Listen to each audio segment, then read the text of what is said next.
এক সাগর রক্তের বিনিময়ে আমাদের ছাত্র সমাজ, যুব সমাজ এক সাগর রক্তের বিনিময়ে জালিমকে বাংলার জমিন থেকে উৎখাত করে ছেড়েছে। প্রয়োজনে বাংলার মুসলমানেরা আরও এক সাগর রক্ত দিতে রাজি আছে। বাংলার জমিন থেকে নবী বিদ্বেষী, আলেম বিদ্বেষী, ইসলাম বিদ্বেষীদের উৎখাত করেই ছাড়া হবে ইনশাআল্লাহ। বাংলাদেশের একজন অন্যতম মুরব্বী চরমোনাইয়ের পীর, তাকে রক্তাক্ত করা হয়েছিল, মুখ থেকে রক্ত ঝরেছিল। তিনিও আল্লাহর কাছে ফরিয়াদ করেছিলেন, আল্লাহ এই জালিমের উপর অত্যাচার আর গজব নামাও, এই জালিমের উপর গজব নামাও। বিশ্বনন্দিত মুফাসসিরে কোরআন, সারা বিশ্বে যিনি কোরআন প্রচার করেছেন, কোরআনের একজন পাখি আল্লামা দেলোয়ার হোসেন সাইদি, তার উপরেও জালিমের অত্যাচার আর জুলুম নেমে এসেছে। তিনিও আল্লাহর কাছে ফরিয়াদ করেছেন, আল্লাহ আমার এক ফোঁটা রক্তের বিনিময়ে হলেও জালিমের সিংহাসন তুমি ধ্বংস করে দাও, তছনছ করে দাও। আল্লাহ পাক রব্বুল আলামিন তাদের দোয়া, তাদের করুণা, তাদের চাওয়াকে কবুল করেছেন, ঠিক কিনা? আল্লাহ পাক তাদের চাওয়াকে কবুল করেছেন। আল্লাহ পাক রব্বুল আলামিন জালিমকে আজ না হোক কাল ধ্বংস করে, তার প্রমাণ ইতিহাসে আছে। আল্লাহর নবীর সাথে, আল্লাহর দ্বীনের দায়ীর সাথে আল্লাহ পাক বেয়াদবি করেছিল নমরুদ। নমরুদকে জুতা পেটা করে দুনিয়া থেকে বিদায় করেছে। আল্লাহর দ্বীনের দায়ী আল্লাহর নবীর সাথে বেয়াদবি করেছিল ফেরাউনকে আল্লাহ পানিতে ডুবায়া দুনিয়া থেকে বিদায় করেছে। সুতরাং আজকেও যারা আল্লাহর দ্বীনের দায়ীদের সাথে বেয়াদবি করতে চায়, কোরআনের সাথে বেয়াদবি করতে চায়, আলেমদের সাথে বেয়াদবি করতে চায়, এদেরকে আল্লাহ অপমানিত করে, লাঞ্ছিত করে দুনিয়া থেকে বিদায় করবেন, ঠিক কিনা? আমি তো এমন কোন অন্ধ আল্লাহর ইবাদত করি না, এমন কোন অন্ধ আল্লাহর ইবাদত আমি করি না যে আল্লাহ এই বিপদে আমাকে দেখে না। এমন কোন অন্ধ আল্লাহর ইবাদত আমি করি না। সুতরাং আমি তোমার কাছে কেন সাহায্য চাইব? সাহায্য যদি আমাকে চাইতেই হয়, আমি সাহায্য চাইব সেই মহান রবের দরবারে। আমার আল্লাহ পাক সঙ্গে সঙ্গে আগুনকে অর্ডার করিয়া দিলেন, ইয়া নারু কুনি বারদাও ওয়া সালামান আলা ইব্রাহিম। ও আগুন তুমি কি হয়ে যাও? ইব্রাহিমের জন্য আরামদায়ক হয়ে যাও। আগুন ইব্রাহিমের জন্য এমন আরামদায়ক হয়ে গেল, 40 দিন পর্যন্ত ইব্রাহিম নবী আগুনের মধ্যে পড়েছিলেন। 40 দিন পর্যন্ত আগুনের ভিতরে থাকার পরেও আগুন ইব্রাহিমের একটা পশমও পুরাতে পারে না। আল্লাহ আল্লাহ ক্যা মুবারক নাম হায়, আল্লাহ আল্লাহ আশিকু কা কাম হায়। ইয়া ইলাহি মুঝসে মুঝকো दूर कर, आके देखो मुझ में तुझको एक नजर। या इलाही तू मेरा माबूद है, या इलाही तू मेरा माशूक है। वल असर সময়ের কসম, ইন্নাল ইনসানা লাফি খুসর। পৃথিবীর সমস্ত মানুষ ক্ষতিগ্রস্ত। আমি আল্লাহ সময়ের কসম করে বললাম, এই পৃথিবীর সমস্ত মানুষ হলো ক্ষতিগ্রস্ত।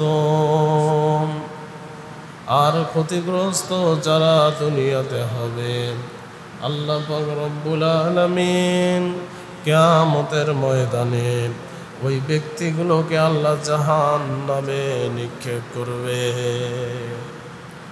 আল্লাহ পাক বললেন পৃথিবীর সমস্ত মানুষ হলো ক্ষতিগ্রস্ত, কিন্তু পরের আয়াতে আল্লাহ পাক আবার জবাব দিয়ে বলেন সমস্ত মানুষ ক্ষতিগ্রস্ত, কিন্তু 4 প্রকার মানুষ ব্যতীত। 4 প্রকার মানুষ ক্ষতিগ্রস্ত নয়, 4 প্রকার মানুষ জাহান্নামে হবে না। ওই চার প্রকার মানুষ কারা? আল্লাহ পাক রব্বুল আলামিন বলেন, ইল্লাল্লাযীনা আমানু, যারা আমার আল্লাহর উপরে ঈমান আনবে। আমার আল্লাহ পাক তার জান্নাত, জাহান্নাম, নবী, রাসূল, ফেরেশতা এসবের উপর যারা বিশ্বাস স্থাপন করবে, এরা হলো 1 নাম্বার। আর 2 নাম্বার হলো ওয়ামিলুস সলিহাত, যারা দুনিয়াতে নেক আমল করবে।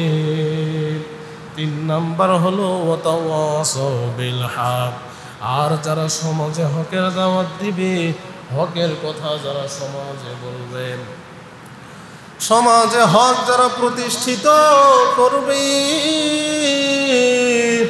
সমাজে হকের কথা যারা বলবে। আর 4 নাম্বার হলো ওয়াতাওয়াসাউ বিস সবর, আর যারা ধৈর্য ধারণ করবে। এই 4 প্রকার মানুষ ব্যতীত পৃথিবীর সমস্ত মানুষ জাহান্নামী, সমস্ত মানুষ জাহান্নামী, এই 4 প্রকার মানুষ ব্যতীত।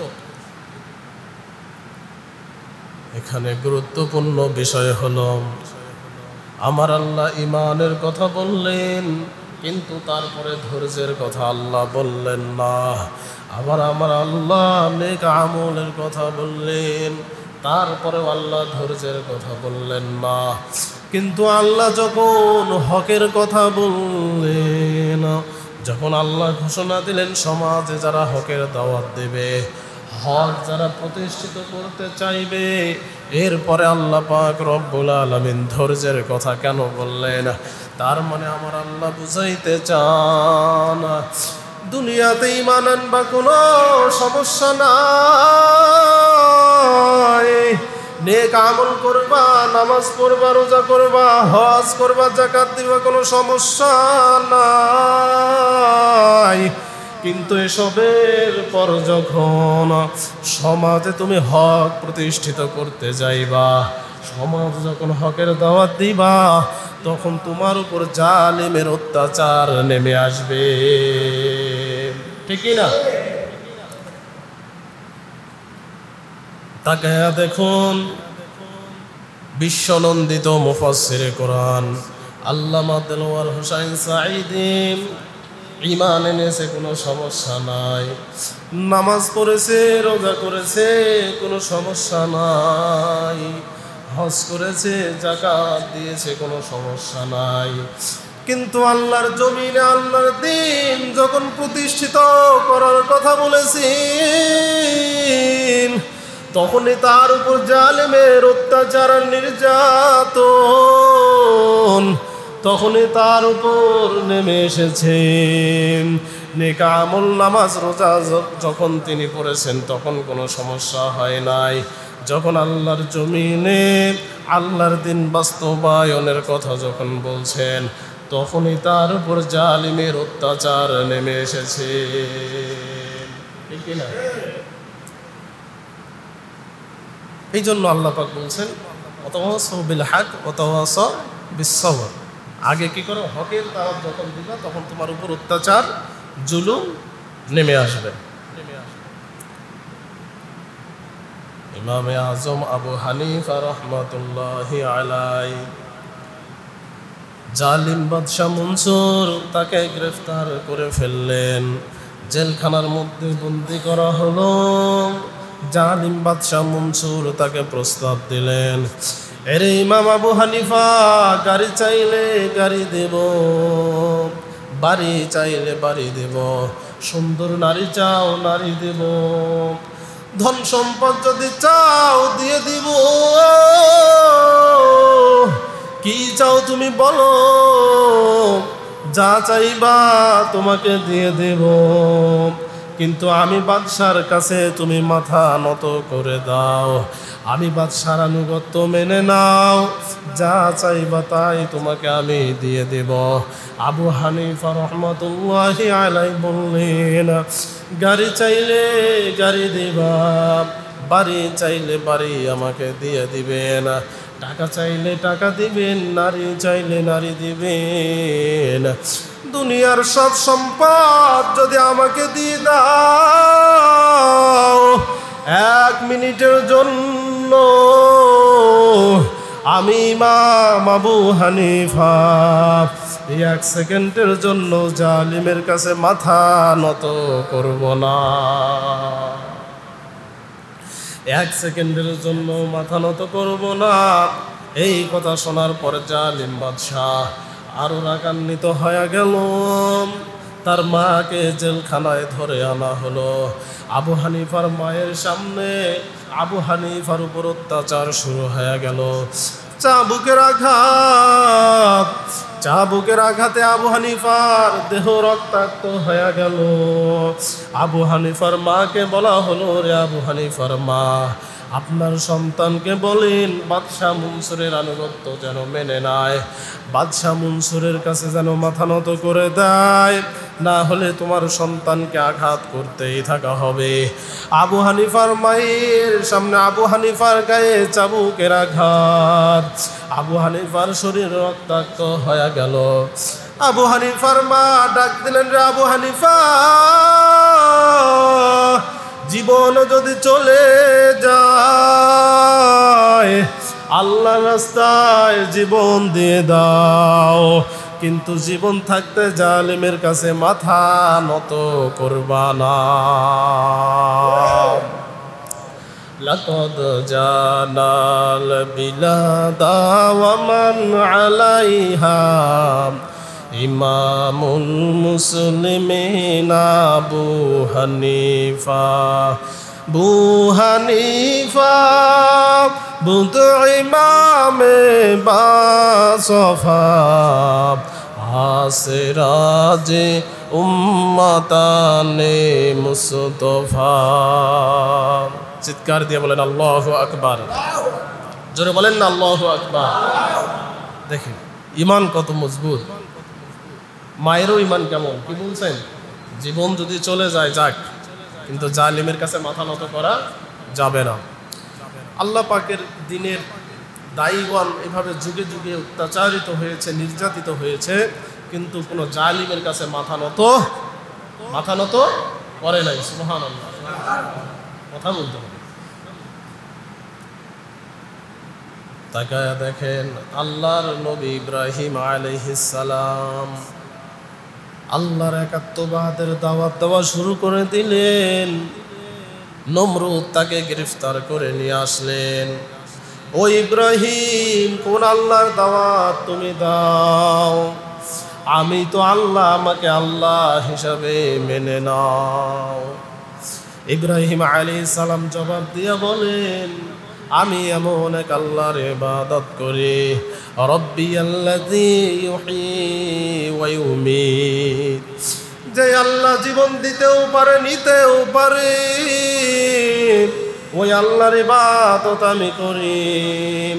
নমরুদ ডাক দিয়ে বলল, না না, আমি হলাম সেই আল্লাহ। এবার নমরুদ কি করলেন? জেলখানা থেকে 2 জন আসামি ধরে নিয়ে আসলেন।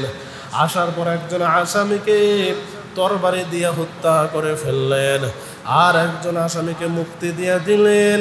এবার নমরুদ ইব্রাহিমকে বললেন, আনা উহয়ী ওয়া উমীত, যে আল্লাহর কথা তুমি একটু আগেই বললা, আমি তো সেই আল্লাহ।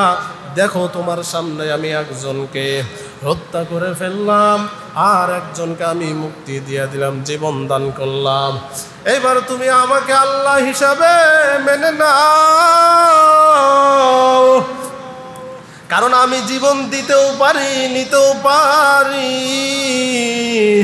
ইব্রাহিম আলাইহিস সালাম বললেন, 2 নাম্বার শর্ত, ফা ইন্নাল্লাহা ইয়াতি বিশ-শামসি মিনাল মাশরিকি ফাতি বিহা মিনাল মাগরিবি ফাবুহিতাল্লাযী কাফার ওয়াল্লাহু লা ইয়াহদিল কওমাল যালিমিন। ও নমরুদ, 2 নাম্বার শর্ত হলো, আমার আল্লাহ প্রতিদিন পূর্ব দিগন্ত থেকে আমার আল্লাহ এই সূর্যটা উদিত করেন। তুমি যদি আল্লাহ হয়ে থাকো তাহলে পশ্চিম দিক থেকে সূর্য তুলে দেখাও। এবার নমরুদের মাথা গরম হয়ে গেল। নমরুদ এবার ইব্রাহিমকে বেঁধে ফেলার আদেশ দিয়ে দিলেন। ইব্রাহিমকে গ্রেফতার করা হলো। ইব্রাহিম আলাইহিস সালামকে বলা হলো, ইব্রাহিম, আমি নমরুদকে আল্লাহ হিসাবে তুমি মেনে নাও, আমাকে যদি আল্লাহ হিসাবে তুমি যদি মেনে না নাও, বিশাল বড় আগুনের কুণ্ডলী সাজানো হবে, ওই আগুনের ভিতরে তোমাকে ছেড়ে দেওয়া হবে। ইব্রাহিম আলাইহিস সালাম বললেন, জীবন থাকতে তোমাকে আমি আল্লাহ হিসাবে কবুল করব না।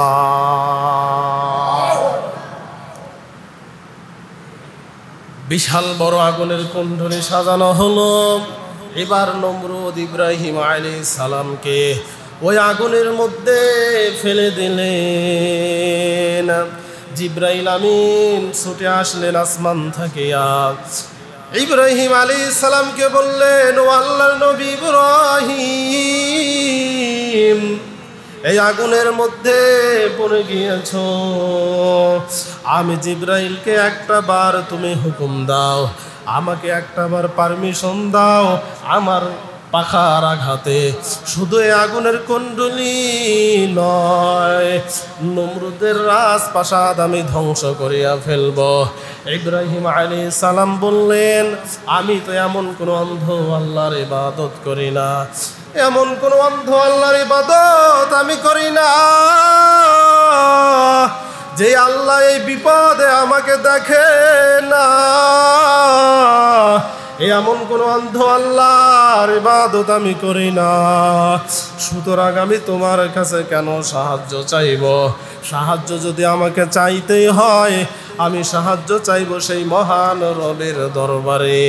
আমার আল্লাহ পাক সঙ্গে সঙ্গে আগুনকে অর্ডার করিয়া দিলেন, ইয়া নারু কুনি বারদাও ওয়া সালামান আলা ইব্রাহিম, ও আগুন তুমি কি হয়ে যাও, ইব্রাহিমের জন্য আরামদায়ক হয়ে যাও।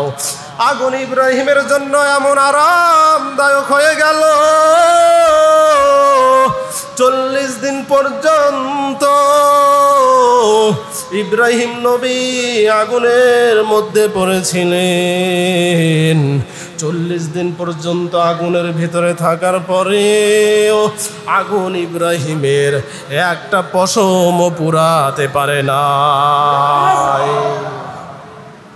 আল্লাহ আল্লাহ ক্যা মুবারক নাম হায়, আল্লাহ আল্লাহ আশিকু কা কাম হায়, ইয়া ইলাহি মুঝসে মুঝকো दूर कर, आके देखो मुझ में तुझको एक नजर, या इलाही तू मेरा माबूद है, या इलाही तू मेरा माशूक है। सुबहानाल्लाह বলেন। আল্লাহ পাক রব্বুল আলামিন আগুনকে অর্ডার দিলেন। আল্লাহর হুকুম ছাড়া আগুন একটা বস্তু পোড়াতে পারে না, ঠিক কি না? কথা বলেন না, ঠিক কি না? আল্লাহর হুকুম ছাড়া আগুন এর পাওয়ার যতই হোক না কেন, আল্লাহর হুকুম ছাড়া মানুষের শরীরের একটা পশমও পোড়াতে পারে না। তার উদাহরণ হলো হযরতে ইব্রাহিম আলাইহিস সালাম। সুবহানাল্লাহ বলেন। এই জন্য সেই আল্লাহর উপর সবসময় ভরসা রাখতে হবে। কার উপর ভরসা রাখবেন? কার উপরে? আল্লাহর উপরে। এই জন্য আল্লাহ পাক রব্বুল আলামিন বলছেন, কুনতুম খায়রা উম্মাতিন উখরিজাত লিন-নাস তা'মুরুনা বিল মা'রুফ ওয়া তানহাউনা আনিল মুনকার ওয়া তু'মিনুনা বিল্লাহ। বলেন আল্লাহু আকবার। কি বলছেন? তোমরা উত্তম জাতি হিসাবে আমি তোমাদেরকে তৈরি করেছি। সুবহানাল্লাহ। আর উত্তম জাতি হিসাবে তোমাদেরকে দুনিয়াতে পাঠিয়ে দিয়েছি। তোমাদের কাজ হলো সমাজে সৎ কাজের আদেশ করা, অসৎ কাজে বাধা প্রদান করা। আর তোমাদের কাজ হলো আমি আল্লাহর উপর বিশ্বাস রাখা। তাহলে প্রথমে বললেন সৎ কাজের আদেশ করো, অসৎ কাজে বাধা দাও। 3 নাম্বার কাজ হলো আল্লাহর উপর বিশ্বাস স্থাপন করো। তার মানে আল্লাহ পাক বুঝাইতে চান, এই রে আদম সন্তান, আমি আল্লাহর উপরে ঈমান আনো, আমি আল্লাহর কথা সমাজে প্রচার করো, সমাজে সৎ কাজের আদেশ দাও, অসৎ কাজে বাধা দাও। আর যখন তোমার উপর অন্যায় আর অত্যাচার নেমে আসবে, ওই সময় ভয় পেও না, চিন্তা করো না, মনে করো না আমার পাশে কেউ নাই, আমি আল্লাহ পাক রব্বুল আলামিন। তুমিনুনা বিল্লাহ, আমি আল্লাহর উপর ভরসা রাখো। পৃথিবীতে যখন তোমার উপর অন্যায় অত্যাচার নেমে আসবে, তুমি মনে করো না আমার পাশে কেউ নাই। পৃথিবীর কোনো মানুষ যদি তোমার পাশে নাও থাকে, আমি আল্লাহ অবশ্যই তোমার পাশে আছি। এই কথাটাই বুঝাইতে চাইলাম যে সূরা আসরের মধ্যে আল্লাহ পাক বলছেন যে ঈমান আনো, নেক আমল করো, হকের দাওয়াত সমাজে দাও, তারপরে ধৈর্য ধারণ করো। তাহলে ধৈর্য ধারণের কথা কখন বলা হয়? অন্যায় অত্যাচার জুলুমের শিকার হলে, ঠিক কি না? সেই কথাটাই আমি আপনাদেরকে বুঝাইতে চাইলাম যে ভাই, যখন আপনি নেক আমল করবেন, নামাজ পড়বেন, রোজা করবেন, সমস্যা হবে না। কিন্তু যখন সমাজে হকের কথা বলবেন, কোরআন বাস্তবায়নের কথা বলবেন, তখন আপনার উপর অন্যায় অত্যাচার নেমে আসবে। আর তখন আল্লাহ এই জন্য বুঝাইতে চাইলেন যে বাবা, তখন ধৈর্য ধারণ করো, ও আমার বান্দারা, তখন ধৈর্য ধারণ করো। সুবহানাল্লাহ। দেখুন না, মুসা নবী, মুসা আলাইহিস সালাম, জালিম ফিরাউনের এত অত্যাচার, এবং শেষ বেলায় যখন মুসা নবী এবং তার সাথী সঙ্গীদেরকে হত্যা করার জন্য ফিরাউন দলবল নিয়ে তাড়া করলেন, হযরতে মুসা আলাইহিস সালাম সাথী সঙ্গীদেরকে নিয়ে লোহিত সাগরের কিনারা গিয়ে আটকা পড়ে গেলেন। সাথী সঙ্গীরা বলল, মুসা, এখন তো ফিরাউনের নিকট আমরা ধরা পড়ে যাব, পালাবার কোনো রাস্তা নাই, সামনে সাগর, পিছনে শত্রু, আমাদের এখন পালাবার কোনো রাস্তা নাই, এখনই আমরা ফিরাউনের নিকট ধরা পড়ে যাব, আর ফিরাউন আমাদেরকে হত্যা করে ফেলবে, আমাদের বাঁচার আর কোনো উপায় নাই। এবার মুসা আলাইহিস সালাম বললেন, ভয় পেও না, চিন্তা করো না, ভয়ের কোনো কারণ নাই, চিন্তার কোনো কারণ নাই। যে আল্লাহ পাকের হুকুম মানার জন্য আজকে বিপদের মধ্যে পড়ে গিয়েছি, ওই আল্লাহ অবশ্যই আমাদের জন্য রাস্তা বের করে দিবে। অবশ্যই আমার আল্লাহ রাস্তা বের করে দিবেন আমাদের জন্য। সঙ্গে সঙ্গে আমার আল্লাহ পাক রব্বুল আলামিন সাগরকে আদেশ করলেন, রে সাগর, আমার নবী মুসার জন্য তুমি রাস্তা বের করে দাও, আমার নবী মুসার জন্য রাস্তা বের করে দাও, মুসা যেন সাগর পাড়ি দিতে পারে। সঙ্গে সঙ্গে সাগর 2 ভাগ হয়ে গেল, মাঝখান দিয়ে রাস্তা তৈরি হয়ে গেল। মুসা আলাইহিস সালাম সাথী সঙ্গীদেরকে নিয়ে সমুদ্র পার হয়ে গেল। এবার ফিরাউন তার দলবল নিয়ে রাস্তায় উঠে পড়লেন। সমুদ্রের মাঝামাঝি যখন চলে গেল, আমার আল্লাহ আবার সমুদ্রকে আদেশ করে দিলেন, রাস্তা পানির সঙ্গে মিশে যাও। রাস্তাটা আবার পানির সঙ্গে মিশে গেল। এবার ফিরাউন তার দলবল নিয়ে পানিতে ডুবে গেল। দলবল সহ সব যখন নিহত হয়ে গেল, ফিরাউন একা বেঁচে আছে। ফিরাউন দেখলো বাঁচার আর কোনো উপায় নাই, এই সমুদ্র থেকে বাঁচার আমার আর কোনো উপায় নাই, এখন তাহলে কি করা যায়? ফিরাউন সঙ্গে সঙ্গে বললেন, ক্বালা আমানতু আন্নাহু লা ইলাহা ইল্লাল্লাযী আমানাত বিহি বানু ইসরাঈল ওয়া আনা মিনাল মুসলিমিন। আমি এই মুহূর্তে ঈমান আনলাম, বনি ইসরাঈলরা যে আল্লাহর উপর ঈমান আনছে, আমি ঈমান আনলাম মূসা নবী যে আল্লাহর উপর ঈমান আনছে। সুতরাং আল্লাহ, আমি এখন মুসলমান। আল্লাহ তুমি আমাকে এই মুহূর্তে সাগর থেকে বাঁচাও, আল্লাহ তুমি আমাকে রক্ষা করো। আমার আল্লাহ পাক রব্বুল আলামিন সাথে সাথে উত্তর দিয়া জানায়া দেয়, আল-আনা ওয়াকাদ আসাইতা ক্বাবলু ওয়া কুনতা মিনাল মুফসিদিন। ফিরাউন, এখন তোমার ইমানে নে কোনো লাভ নাই, ইমানে নে আর কোনো লাভ হবে না। বেয়াদবির সীমা অতিক্রম করে ফেলেছো। ফালইয়াউমা নুনাজ্জিকা বিবাদানিকা লিতাকুনা লিমান খালফাকা আয়া ওয়া ইন্না কাসীরাম মিনান নাসি আন আয়াতিনা লাগাফিলুন।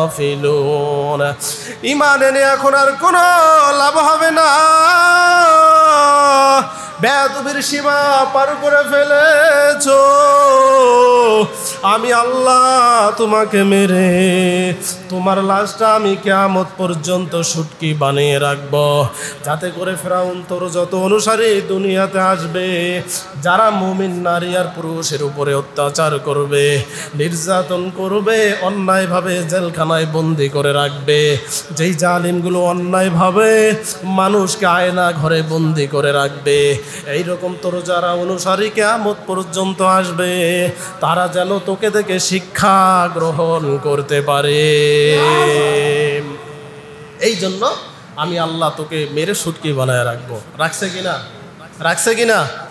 সবাই কথা বলেন, রাখছে কিনা? তো আল্লাহ পাক পারে কিনা? আল্লাহ পাক পারে। এইভাবে যারা সেই ফিরাউনকে অনুসরণ করবে তারা ফিরাউনের দলে, আর যারা মুসাকে অনুসরণ করবে তারা মুসার দলের। ঠিক কিনা? আপনি আপনার সামনে ওয়াইন্না কাসীরাম মিনান নাসি আন আয়াতিনা লাগাফিলুন, সুবহানাল্লাহ বলেন। আল্লাহ পাক বলছেন তোমার সামনে আমি আল্লাহ নিদর্শন দিয়েছি, তুমি কি দেখে শিক্ষা নিবা, কাকে দেখে তুমি শিক্ষা নিবা তোমার ব্যাপার, কিন্তু আমি আল্লাহ তোমার সামনে উদাহরণ সেট করেছি। যেমন তোমার সামনে উদাহরণ আছে ফিরাউনের, তেমনি তোমার সামনে উদাহরণ আছে মুসা। আবার যেমন তোমার সামনে উদাহরণ আছে নমরুদের, তেমনি তোমার সামনে উদাহরণ আছে ইব্রাহিমের। সুবহানাল্লাহ বলেন। কাকে দেখে শিক্ষা নিবা? ফিরাউনকে দেখে শিক্ষা নেওয়ারও সুযোগ আছে, ইব্রাহিমকে দেখেও শিক্ষা নেওয়ারও সুযোগ আছে, ফিরাউনের জীবনী থেকে শিক্ষা নেওয়ারও সুযোগ আছে, মুসার জীবনী থেকে শিক্ষা নেওয়ারও সুযোগ আছে, ইব্রাহিমের জীবনী থেকে শিক্ষা নেওয়ারও সুযোগ আছে, আবার নমরুদের জীবনী থেকে শিক্ষা নেওয়ারও সুযোগ আছে। মুসার জীবনী যদি থেকে শিক্ষা নাও, ইব্রাহিমের জীবনী থেকে যদি তুমি শিক্ষা নাও, বান্দা তোমার ঠিকানা হবে জান্নাত। আর যদি তোমার নেতা হয় ফিরাউন, নেতা যদি তোমার হয় নমরুদ, তাহলে বান্দা তোমার ঠিকানা হবে জাহান্নাম। কাকে দেখে শিক্ষা নিবা বান্দা তুমি নিজেই সিদ্ধান্ত নাও। ফিরাউন আর নমরুদের মতো অহংকারী হইও না, ফিরাউন আর নমরুদের মতো গাদ্দারি করো না, ফিরাউন আর নমরুদের মতো জুলুমবাজ হইও না, মুমিন বান্দা আর বান্দীদের উপর অত্যাচার করো না। কারণ আমার আল্লাহ বলেন, আলাইসা ফি জাহান্নামা মাসওয়াল লিল মুতাকাব্বিরিন।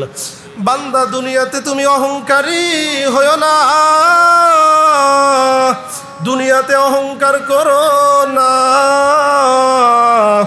ইন্নাল্লাযীনা ফাতানুল মুমিনিনা ওয়াল মুমিনাতি সুম্মা লাম ইয়াতুবু ফালাহুম আযাবু জাহান্নাম ওয়া লাহুম আযাবুল হারিক।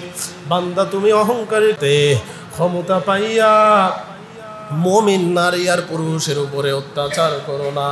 তারপরেও যেই বান্দা দুনিয়াতে মুমিন নারী আর পুরুষের উপরে অত্যাচার করবে, দুনিয়াতে যারা অহংকারী করবে, কিসের অহংকার বান্দা? দুনিয়াতে তোমার অস্তিত্ব এক সময় পৃথিবীতে ছিল না। হাল আতা আলাল ইনসানি হিনুম মিনাদ দাহরি লাম ইয়াকুন শাইআম মাযকুরা। এক সময় বান্দা দুনিয়াতে তোমার অস্তিত্ব ছিল না, তোমার নাম নিশানা দুনিয়াতে ছিল না।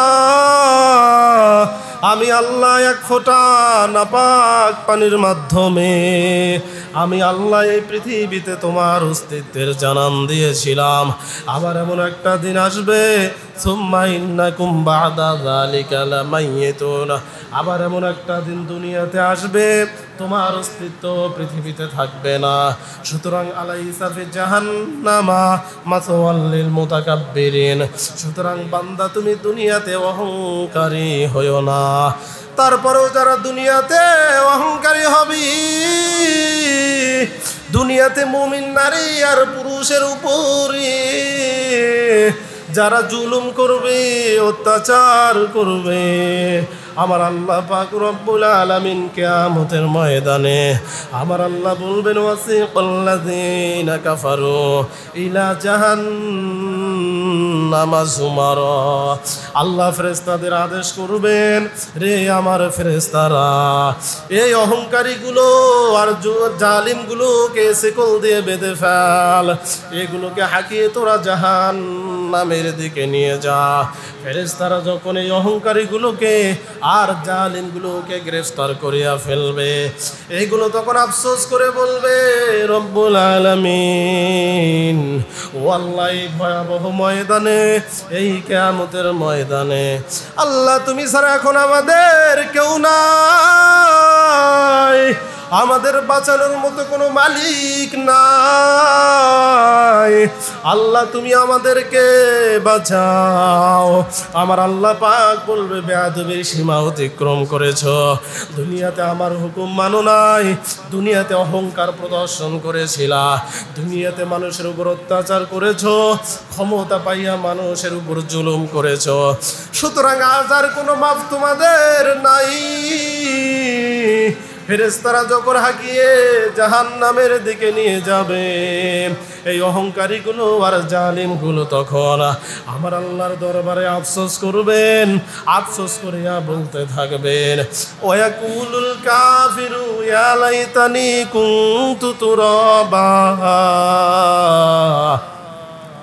আজকে যদি আমি মাটি হয়ে যেতাম, আজকে যদি আমরা মাটি হয়ে যেতাম, আমাদের কোনো হিসাব দেওয়া লাগতো না, আমাদের আল্লাহর কাছে জবাবদিহি করা লাগতো না, কিন্তু মানুষ হওয়ার কারণে আজকে আমরা গ্রেফতার হয়ে গেলাম। দুনিয়াতে আমাদের কত অহংকার ছিল, দুনিয়াতে কত ক্ষমতা আমার ছিল,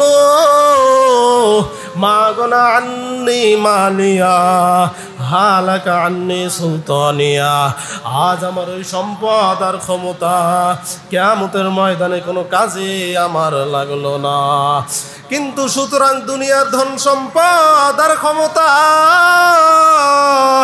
আমার দুনিয়ার ওই ক্ষমতা আর দুনিয়ার ওই ধন সম্পদ, এসবের কারণে আজ আমি জাহান্নামী হয়ে গেলাম। हकीकत से तो दुनिया बेखबर है, हकीकत से तो दुनिया बेखबर है, दुनिया की नुमाइश पर नजर है। এই জন্য দুনিয়াতে আল্লাহ পাঠিয়ে দিয়েছেন, দুনিয়াতে বান্দা তুমি সব কিছু করবা, কিন্তু আল্লাহর হুকুম বাদ দিয়ে নয়, আমার আল্লাহকে ভুলে গিয়ে নয়। আল্লাহ পাক যেটা দুনিয়াতে আদেশ করেছেন ওই হুকুমটা পালন করতে হবে। আমার আল্লাহ যেটা করতে নিষেধ করেছেন তার কাছেও বান্দা যায় না। এই জন্য আল্লাহ পাক দুনিয়াতে যা করতে বলেছেন, দুনিয়াতে অহংকারী হওয়া যাবে না, জুলুমকারী হওয়া যাবে না। যুগে যুগে আল্লাহর দ্বীনের দায়ীদের উপরে জালিমদের অত্যাচার আর নির্যাতন আছে কি নাই? সবাই কথা বলেন না, আছে কি নাই? দুনিয়াতে যুগে যুগে জালিমরা আল্লাহর দ্বীনের দায়ী যারা দুনিয়াতে আল্লাহর হকের কথা বলে, দ্বীনের কথা বলে, তাদের উপর অত্যাচার আর জুলুম নির্যাতন করেছে, ঠিক কিনা? কিন্তু এই জালিমের কাছে আল্লাহর দিনের দায়ীরা কখনোই কোশ্চেন কালেও মাথা নত করে নাই, ঠিক না? ইভেন আমাদের দিনের নবীও কষ্ট স্বীকার করেছেন কিনা? তাইফের ময়দানে রক্তাক্ত হয়ে গেলেন, রক্তাক্ত হইয়া বাসার মধ্যে ফিরে আসলেন। রাসূলের 3 কন্যা উম্মে কুলসুম, জয়নব, রুকাইয়া দৌড়ে আসলেন। রাসূলের রক্তাক্ত চেহারা দেখিয়া কেঁদে ফেললেন। রাসূল কোনো কথা বললেন না। রাসূল রুমের মধ্যে প্রবেশ করলেন। রাসূলের কন্যা ফাতেমাতুজ জোহরা রুমের মধ্যে প্রবেশ করিয়া দেখে রাসূলের সমস্ত শরীর রক্তাক্ত। এই দৃশ্য দেখিয়া ফাতেমা চিৎকার করিয়া কান্না শুরু করে দিলেন, আব্বাজান, কাফেররা আপনাকে রক্তাক্ত করে দিয়েছে। রক্তের কারণে জুতা মোবারক পায়ের সঙ্গে লেগে গিয়েছে। কিন্তু আমি তো শুনেছিলাম মুসা নবী যেদিন বিপদে পড়েছিলেন, আমার আল্লাহ সাগর পথে রাস্তা বানিয়ে দিয়ে মুসাকে আল্লাহ সাগর পার করে দিয়ে নিরাপদ করেছিলেন। আমি শুনেছি ইব্রাহিম নবী যখন বিপদে পড়েছিল, আমার আল্লাহ পাক রব্বুল আলামিন আগুনকে অর্ডার দেওয়ার মাধ্যমে ইব্রাহিমের জন্য আল্লাহ আগুনকে নিরাপদ করেছিল। ও আমার পিতা, আপনার পিতা মাতা নাই বলে আল্লাহ পাক কি আপনাকে ভালোবাসে কম? আপনি এতিম বলিয়া আল্লাহ পাক কি আপনাকে মহাব্বত করে কম? যার কারণে আমার আল্লাহ মুসার জন্য যদি সাগর পথে রাস্তা বানিয়ে দিতে পারে, ইব্রাহিমের জন্য যদি আল্লাহ আগুনকে নিরাপদ করতে পারি, তাহলে আপনাকে নিক্ষেপ করা পাথরগুলোকে আমার আল্লাহ আপনার জন্য কেন তুলা বানিয়ে দিল না? আমার আল্লাহ মনে হয় আপনি এতিম বলে আপনাকে ভালোবাসে কম। আল্লাহর নবী চোখের পানি সারে কান্দে, এরে ফাতেমা, তোমার বাবা বিশ্ব নবী এই পৃথিবীতে শান্তি করার জন্য আসে নাই, তোমার বাবা বিশ্ব নবী এই পৃথিবীর মানুষগুলোকে জাহান্নামের পথ থেকে ফিরাইয়া জান্নাতে নেওয়ার জন্য আমি এসেছি।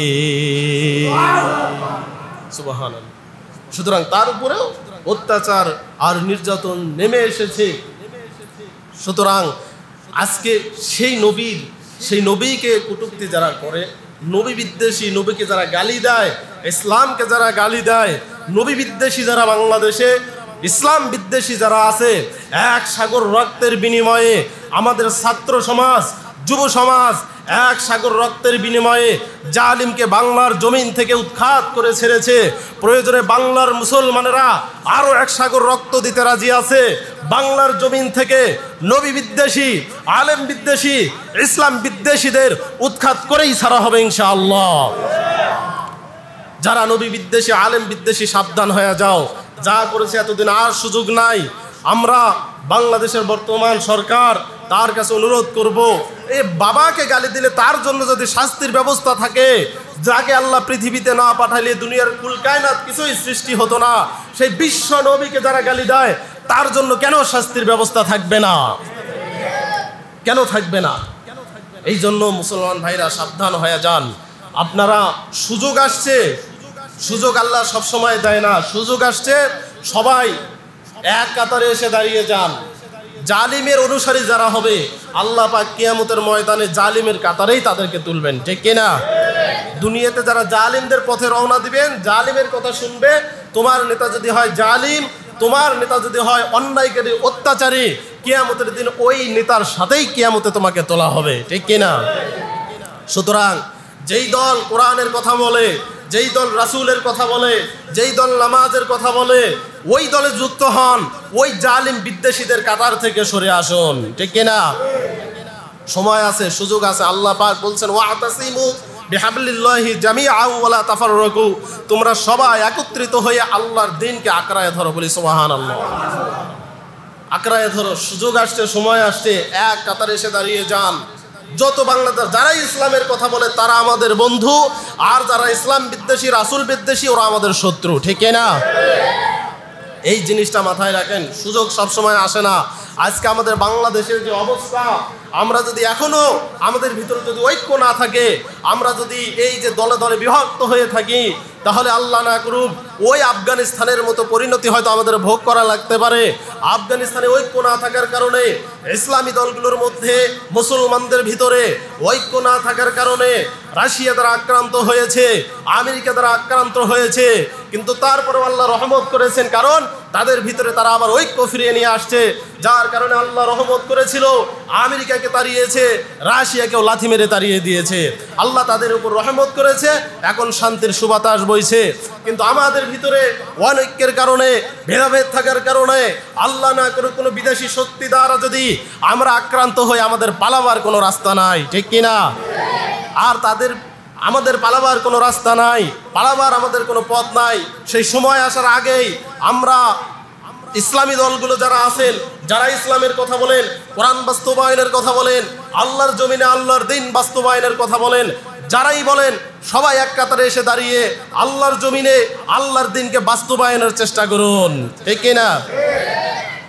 আল্লাহ পাক রব্বুল আলামিন আমাদেরকে যেন আল্লাহর জমিনে আল্লাহর দিন বাস্তবায়ন যারা করে তাদের কাতারে এক কাতারে দাঁড়ানোর সুযোগ দেয়, বলে সুবহানাল্লাহ।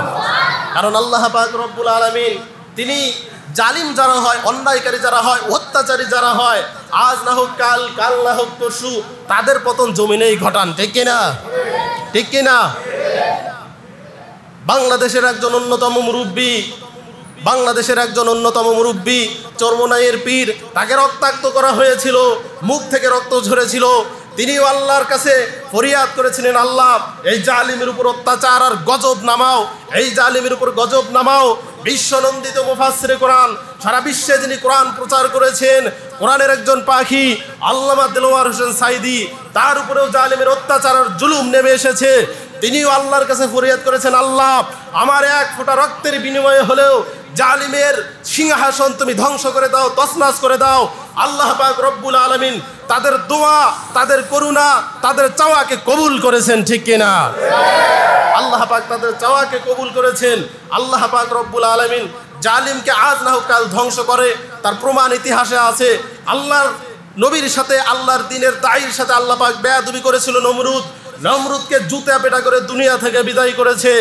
আল্লাহর দ্বীনের দায়ী আল্লাহর নবীর সাথে বেয়াদবি করেছিল ফেরাউনকে আল্লাহ পানিতে ডুবায়া দুনিয়া থেকে বিদায় করেছে। সুতরাং আজকেও যারা আল্লাহর দ্বীনের দায়ীদের সাথে বেয়াদবি করতে চায়, কোরআনের সাথে বেয়াদবি করতে চায়, আলেমদের সাথে বেয়াদবি করতে চায়, এদেরকেও আল্লাহ অপমানিত করে, লাঞ্ছিত করে দুনিয়া থেকে বিদায় করবেন, ঠিক কিনা? আল্লাহ পাক রব্বুল আলামিন আমাদের সবাইকে যেন, সমস্ত মুসলিমদেরকে যেন এক কাতারে দাঁড়ানোর সুযোগ করে দেয়, তৌফিক দেয়, বলেন আমিন।